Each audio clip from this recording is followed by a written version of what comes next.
ఎక్కే పైకి వెళ్ళిపోవాల. నా ఆటో వాళ్ళనా? ఏయ్ ఇప్పుడు ఆటోలు ర్యాపిడోలు కాదురా, అన్నీ మనలే. అవును, నీ కార్ డ్రైవింగ్ వచ్చా? రాదునా? నేర్చుకో, నా దగ్గర డ్రైవర్గా పెట్టుకుంటా.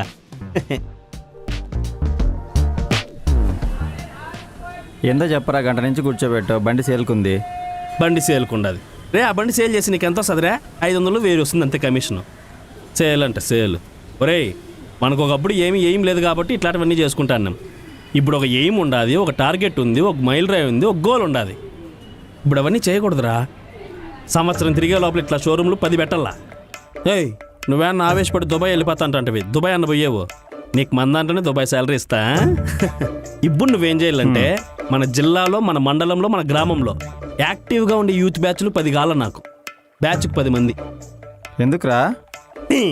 బిజినెస్ సీక్రెట్లు నువ్వు అడగకూడదు, నేను చెప్పకూడదు. వాయ్ నువ్వు ఆ పనిలో ఉండు.